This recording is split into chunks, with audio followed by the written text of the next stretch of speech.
The cowboy knocked and said, "I was told. You need a rancher." The widow saw a past. She tried to forget. Before we ride into this story, take a moment to drop a comment below. Let us know where you're watching from, what town or city you're calling home tonight. And when they end this story, don't forget to rate this story from 0 to 10. Now lean back, get comfortable, and enjoy the story. She almost shut the door the moment she saw him, not because he looked dangerous, but because he looked like someone who might stay. A tall cowboy stood on her porch in the fading Arizona light, trail dust on his boots, hat in his hand, and just behind his leg, a little girl clung to the folds of his coat, eyes wide, cheeks smudged, holding a one-eyed doll like it was the last thing she owned. "I was told you need a rancher," the man said, voice low as a dry creek bed. Eliza Whitlow's hand tightened near the rifle leaning by the doorframe. She'd been alone too long to let strangers step easy across her threshold. But the girl's gaze, soft, searching, the kind that asked permission before it dared to hope. It made Eliza hesitate. The wind whispered through the sage just then, carrying the smell of distant rain somewhere deep inside her. A question she'd buried years ago began to stir. What if letting them in changed everything?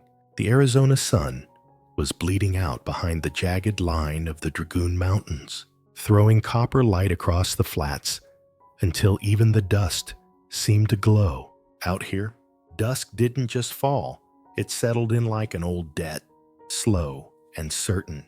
Eliza Whitlow stood on the porch of her ranch house, sleeves rolled, palms rough from years of mending fences and hauling water. Her gray eyes had been honed sharp by seasons alone. She kept a rifle propped just inside the door, not because she feared trouble, but because trouble had already been here once and taken more than it ever should. 3 years back, her husband Ben rode into Tombstone to stop a fire from swallowing the grain stockpile during a drought. He came home in a coffin, dust on his boots, a bullet in his chest. Since then, Eliza had run the Whitlow Ranch on her own. Not much help in these parts for a widow who wouldn't sell out, wouldn't smile when she didn't feel like it. Folks kept their distance, and she let them. It was easier that way. Until tonight, the man on her porch introduced himself as Hank Mercer, looked to be in his late 30s, jaw square under trail stubble, coat powdered with road dust. He didn't fidget, didn't pitch his words like a salesman, just stood there steady as a fence post. But it wasn't Hank that unsettled her. It was the little girl peeking from behind him. Couldn't have been more than 10. Thin arms under a faded dress, a braid slipping loose from her bonnet. She held a bundle of blankets and a worn cloth doll missing one button eye. Her expression wasn't pleading, just watchful, as if she'd learned not to expect much, but still carried a small, hidden hope. Eliza's instincts whispered to send them on their way. She'd built her peace on keeping her circle empty, but the wind shifted, dry sage in its breath, and she caught herself wondering what it might be like to have another heartbeat in the house besides her own. Hank said they wouldn't trouble her, just looking for a roof for the night. He'd sleep in the barn if need be. She let the silence stretch until the air between them felt taut as a wire fence. Then she stepped aside. "Barn's full of tools and feed," she said. "You can take the spare room one night." Hank tipped his hat. "Thank you, ma'am." "Don't thank me yet," she replied. Inside, the house smelled faintly of cedar and last week's coffee. Furniture was plain, carved from local pine, worn smooth by hands that had long since left. The fire in the hearth had burned down to coals, but it gave off just enough light to soften the hard edges of the room. At the table, June, that was the girl's name, sat folding her hands in her lap, eyes darting now and again to Eliza's face. She barely touched her stew until Eliza asked if she liked animals. June's voice was small but clear. I like animals. 4 words. That was all. But something in Eliza's chest shifted, loosened. After supper, Eliza showed them to the cedar-smelling spare room. Hank stood in the doorway, his hat brushing the frame. "We'll be gone at first light if you say so," he told her. She paused, one hand on the jamb. "We'll see come morning." That night, lying in bed, Eliza listened to the faint sound of a little girl breathing in the next room. And for the first time in years, she didn't mind the quiet being broken. Would she dare to let them stay? Part 1. The knock. Morning came slow and gold across the Arizona flats, pouring through the cracks in the Whitlow Ranch walls like honey through weathered boards. The wind had gone quiet in the night, leaving behind a stillness that settled over the yard, like a blanket, too heavy to shrug off. Eliza was already outside, checking the chicken coop, her boots sinking just a little in the damp earth, where the dew hadn't yet burned away. She found one broody hen guarding 2 cracked eggs, and the fence gate still hanging crooked the same way it had for weeks. She told herself she'd fix it later, same as she always did. But the truth was plain. This place was falling apart, piece by quiet piece, like it was trying not to let her notice. Inside, the faint sound of floorboards gave her pause. Hank was coming down the stairs, sleeves rolled, hair damp from the basin. He looked like a man who belonged to the land, not polished, not fresh, just carved from it. "I figured you might need a hand with the animals," he said, voice steady but not intrusive. "Only one night, I know, but June's still sleeping, and I ain't good at sitting idle." Eliza hesitated just a moment before handing him a bucket and pointing toward the barn. "Stall on the left's the worst. Don't move the cow too fast. She kicks when she's grumpy." He gave a single nod and stepped outside without another word. Through the kitchen window, she watched him hauling hay, brushing down the sun-burnt gelding. And though she didn't like to admit it, something about seeing another shadow cross that yard before noon made her chest ache in a way she couldn't name. When June wandered into the kitchen a while later, rubbing sleep from her eyes, the smell of fresh-baked biscuits had already settled in the room. The girl slid into a chair, folding her hands in her lap. "You eat?" Eliza asked. June nodded, but didn't lift her fork. "You waiting on something?" "Papa always says we ought to say thanks first," June answered softly. Eliza stilled, the coffee cup halfway to her lips. "Well," she said slowly, "that's fine by me." June bowed her head, whispered words too low to catch except for Eliza's name, tucked gentle into the middle. The moment passed like a quiet creek under ice, barely seen, but deep enough to move something inside her. Later, as Hank mended the south fence rail, Eliza found herself watching the easy rhythm of his work. June followed him with a coil of twine in her small hands, looking up at him as though he was explaining the secrets of the earth. And for the first time since the day the coffin came home, Eliza felt that old, dangerous pull, the one that made you imagine things might not always be as they are now. But she knew better. Hope had teeth. That evening, a restless wind moved over the mesa. The sky shifted toward purple, clouds stacking like cattle along a ridge. The cowpen roof began to shudder in the rising gusts. A loose sheet of tin clanged against its nails. "Roof's going to give," she muttered. Already moving, Hank stepped from the barn with a coiled rope and hammer. Reading her face, without needing words, "We best get up there now, before it flies off and slices one of us." The two of them worked side by side in the wind, boots sliding on the slick boards. She took the left side. "Built this with Ben. I know which boards hate me most," she said. And he didn't argue. The storm wind howled like wolves arguing with the night. A nail slipped from her fingers. The old plank beneath her gave way without warning. She pitched sideways, the sky and ground trading places in a dizzy blur until a hand closed hard around her wrist. "Got you." Hank's voice cut through the wind. His grip was steady, unyielding, like he'd anchored himself to her. And for a moment, she saw nothing but the fierce certainty in his eyes, not fear, not pity, just the quiet vow of a man who would not let her go. He hauled her up beside him, both of them breathless, the rain just beginning to needle down. Lying there on the roof, she realized it wasn't the storm making her shake. It was the old wound opening again, the memory of the last time a man promised to come back and didn't. She swallowed hard, blinked at the clouds. Hank didn't press, didn't ask. He just got to his feet, offered his hand again. And this time, she took it. Rain-dark sky over the ranch. 2 figures side by side on the roof. Her hand still caught in his. Sound cue. Low wind turning into a deep, rolling thunder. Part 2. The spare room. By morning, the storm had blown itself out, leaving the air sharp with petrichor and the yard soggy underfoot.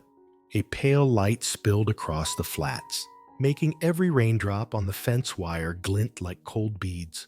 But the quiet wasn't peace. It was the kind of stillness that feels like it's holding its breath. Eliza moved through the parlor with a rag in one hand, more to keep her mind busy than the floor clean. Her gaze drifted to the old bookshelf Benjamin had built. The bottom drawer had never opened, right since the year he died, swollen with age or memory. On a whim, she knelt and tugged. Something shifted, not the drawer, but the panel behind it.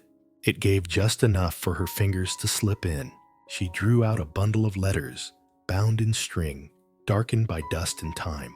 7 envelopes, every one addressed to her husband. She sat on the hearth rug, knees tucked under her skirt, and unfolded the top page. Ben, they came again. Same men, nicer clothes. Said the syndicate's offer was final. Told me to reconsider or risk losing more than just cattle. Her throat tightened. Letter after letter carried the same warning. The Dry Creek Land Syndicate, a name she'd never heard until now, was moving across Arizona like a plague, buying, bullying, burning out anyone who refused to sell. And Ben had kept it from her. Her first thought was betrayal, hot and sharp, then something colder. The truth she'd been living with was a lie. He hadn't been shot by chance. He'd been hunted. The floor creaked. Hank stood in the doorway, towel in one hand, brows drawn. "You all right?" She held up the letters. "I found these." He crouched beside her, scanning a few lines. His jaw tightened. "Syndicate," he muttered, still poisoning land deeds from Tucson clear to Santa Fe. "I lost a neighbor to them back in '79. Refused to sell his orchard. Next week, his well caught fire." Eliza stared into the dying embers of the hearth. "He never told me. He was protecting you," Hank said quietly. Thought if he kept it quiet, it'd die in the dust. "It didn't," she whispered. "And now it might come for me.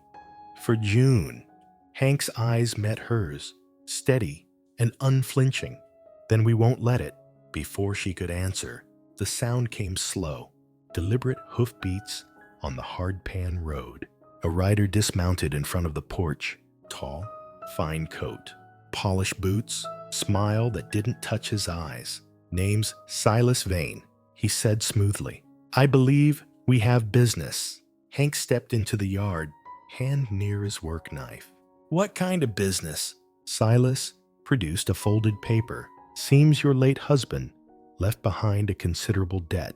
Cards, mostly. Green Table Club in Santa Cruz. This here's a writ, notarized, entitling the creditor to seize property equal to the unpaid sum." "My husband didn't gamble," Eliza said flatly. "That's not what the books say," Silas replied. "You always ride alone to collect on dead men's bets," Hank asked, voice low. Silas's gaze flicked to him. "You must be the hired help." "I'm the man standing between you and the fence line," Hank said. Choose your next words careful. For a long beat, the air was tight as a lariat rope. Then Silas chuckled, refolded the paper. No need for tempers. I'm only here to inform. You'll be hearing from us again soon. He swung into the saddle, riding off with a trail of dust curling behind him. Eliza stood stiff on the porch, the letters still in her hand. Who was that? She asked, though she already knew. Hank didn't take his eyes off the disappearing rider. Dry Creek. He said, they're not just buying land. They're building something, and they don't like no for an answer. She looked toward the horizon, jaw set. We can't let them take this place. We won't, Hank said, but we'll need more than grit. We'll need proof stronger than their lies. She looked down at the letters again. The ink faded, but the threat fresh. Then we ride to Clifton. First light. Eliza on the porch, letters in one hand, rifle leaning against the frame, watching the fine-coated rider disappear into the desert. Sound cue, the soft, deliberate thunk of hoofbeats fading into the wind. Part 3. Mornings and memories. They rode out before sunrise, the sky still wearing the last pale traces of night. Hank led the way, his silhouette sharp against the copper-streaked horizon, while Eliza and June followed close behind. The trail toward Clifton wound through red dirt flats and shadow-deep gullies, where the sage grew thick and the air smelled faintly of mesquite smoke. They kept to a steady pace, saving the horses for the long miles ahead. June didn't speak, just held her doll tight against her chest and kept her gaze fixed forward. Eliza's thoughts stayed on the letters in her saddlebag, the proof she hoped Joseph Calder could turn into protection. By noon, they were 15 miles in, stopping once to water the horses and split a strip of jerky. The land around them had gone quiet, not the peace of open range, but the kind of stillness that hums with warning. Hank's eyes kept flicking to the ridges above. Half a mile later, he reined up hard. His hand rose the signal to stop. What is it? Eliza asked. He sniffed the air. Smoke. Wrong kind. Before she could answer, the first shot cracked from the rocks above. The bullet kicked up dirt, inches from her boot. June screamed. Hank's voice was steady but clipped. Down. Eliza slid from the saddle, yanking June with her toward the shelter of a scrub ridge. Another shot snapped past, close enough to hear the air split. Hank rolled behind a boulder, Colt already in his hand. 3 of them, he called out. Poor aim. Good cover. Stay low. The third shot rang out, shattering a branch overhead. Dust burned in Eliza's throat. June's small hands clung to her sleeve, like she was the last post in a storm. Then a shadow broke from the brush to their right. A rider charging hard, revolver raised, eyes fixed not on her, but on June. Eliza didn't think. She reached for the rifle lashed to her saddle. Benjamin's rifle, untouched since the day they buried him. Her hands knew the weight before her mind could argue. She braced it against her shoulder and fired. The shot cracked like thunder against the canyon walls. The rider pitched sideways out of the saddle, hitting the ground with a grunt and a curse. His revolver skittered into the dust. Silence broke, just long enough for the echo to die. Then Hank's Colt spoke again. One of the gunmen cried out, dropped his weapon, and stumbled back into the rocks. The third man bolted, horse crashing through mesquite like a panicked deer. Eliza stood there, the rifle still warm in her grip, her chest pounding so hard it blurred her hearing. She hadn't fired a gun in over 4 years. Mama, the word was soft, almost lost in the wind, but it hit harder than any bullet. June had thrown her arms around Eliza's waist, face buried in her coat. Eliza froze, then let the rifle slip from her hands, knelt, and gathered the girl close. Hank crossed the clearing, face streaked with dust and sweat. You all right? He asked. Eliza nodded against June's hair. We're okay. Hank crouched beside them, his hand resting against Eliza's back.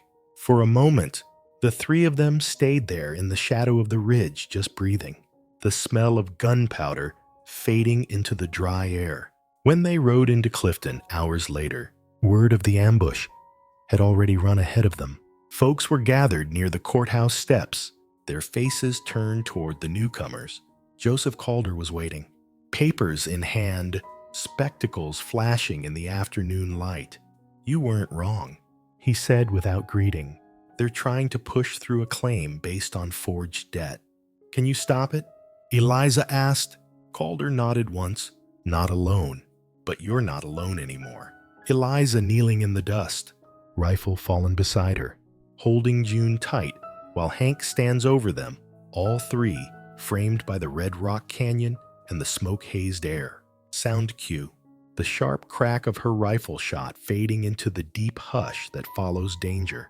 Part 4, The Storm Roof. The courthouse in Clifton was a squat brick building with dust-worn steps and a weathered flag out front, the kind that had seen more funerals than celebrations. By the time Eliza, Hank, and June reached it, word of the ambush had settled into every corner of town. Miners in soot-streaked shirts, shopkeepers still in their aprons, ranchers with sunburnt necks all had come, leaning against railings and fence posts, waiting to see what kind of storm was brewing. Joseph Calder stepped down to meet them, papers clutched in one hand. His spectacles caught the light as he spoke low to Hank. "I've got enough to drag their forgery into the open, but it'll go smoother if the people hear it for themselves." Inside, the courtroom smelled faintly of pine tar and ink.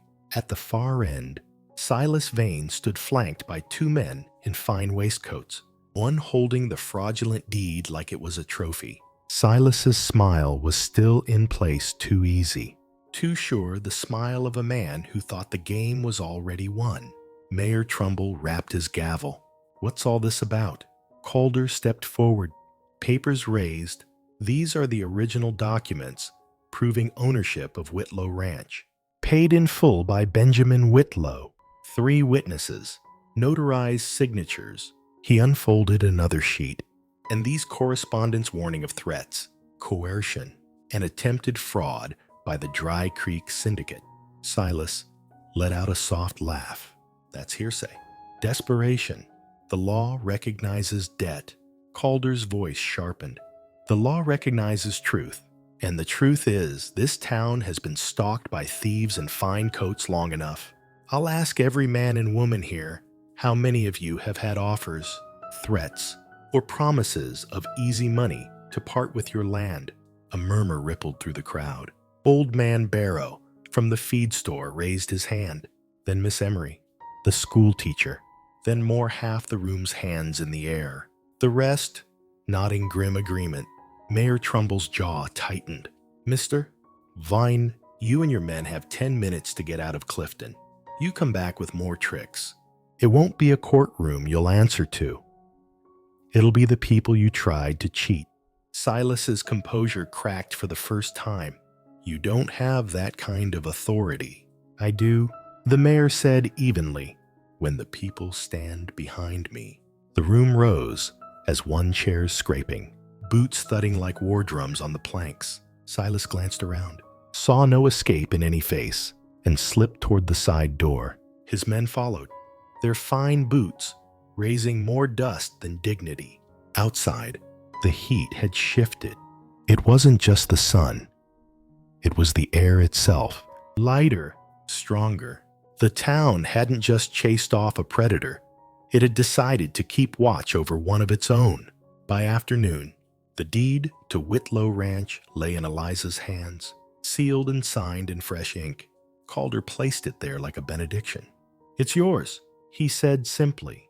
By law and by blood, the paper was light, but in her hands it felt heavier than a saddlebag full of iron. It carried every lonely morning, every mile she'd ridden fence alone, every night she'd stared into the dark, waiting for the sound of trouble. And now it was proof that no one could take it from her again.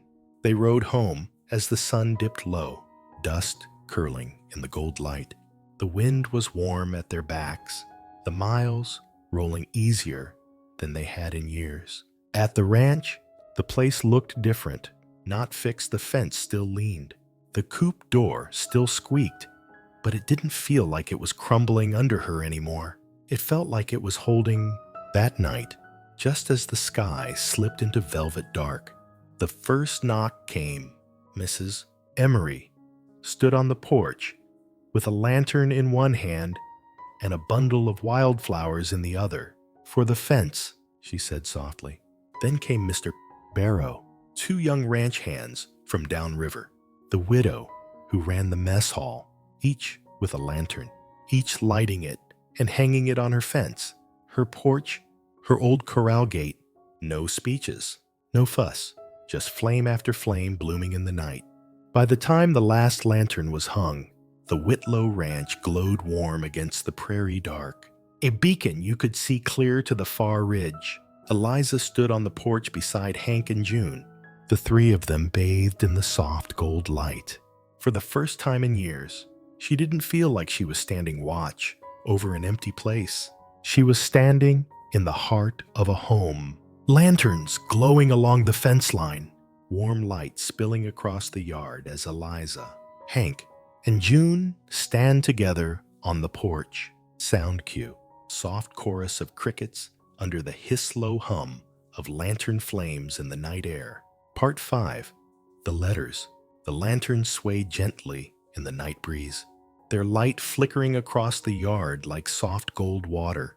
From the porch, the whole fence line glowed each lamp, a quiet promise left by someone who cared enough to stand with her. Inside, the house smelled of cinnamon and warm apples. June stood on a stool at the kitchen counter, elbows dusted in flour, working the pie crust with both hands, while Eliza sliced apples into a waiting bowl. Bits of cinnamon stuck to her fingers. She licked them and giggled when Eliza caught her.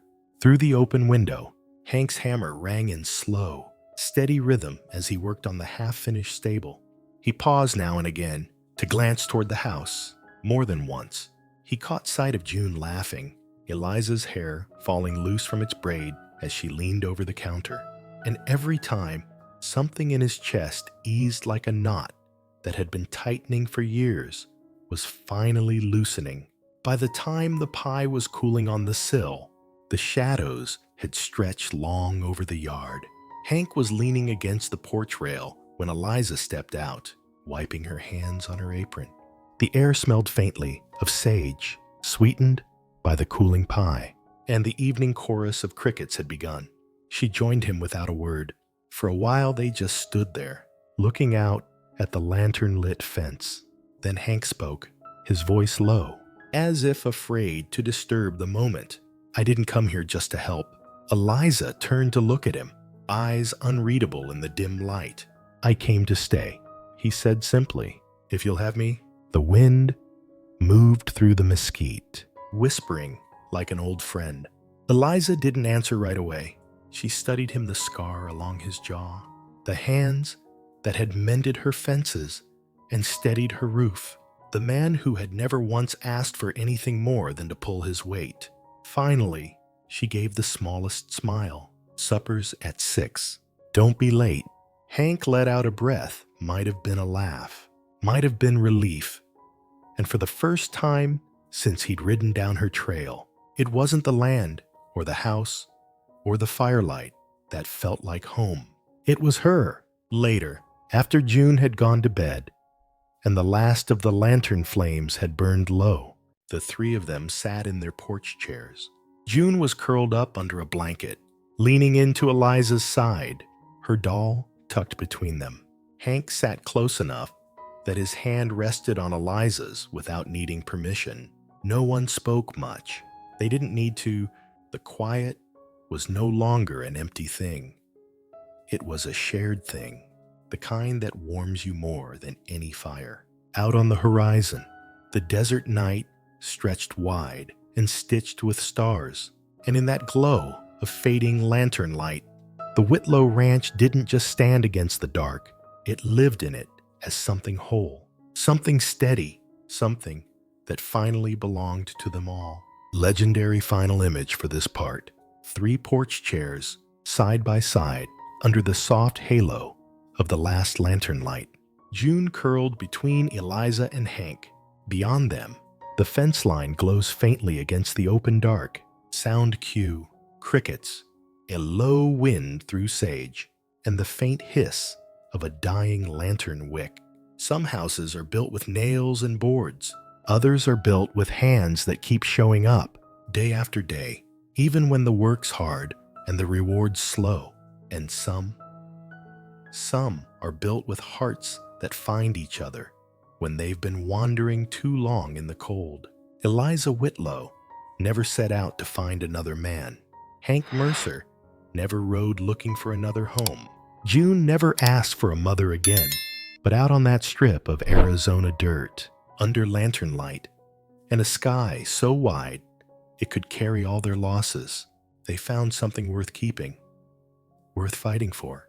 The West has a way of testing a soul. Some folks break, some folks bend, and a rare few, they stand until the wind dies down and the dust settles, and they're still there, holding on to what matters. Eliza had been holding on alone for so long, she forgot there was another way. Now she didn't have to. The Whitlow Ranch would see more storms. The fence would still lean. The coop door would still squeak. But it was no longer a place to endure. It was a place to live. Tell us, what did this story stir in you? Drop your thoughts in the comments and rate it from 0 to 10.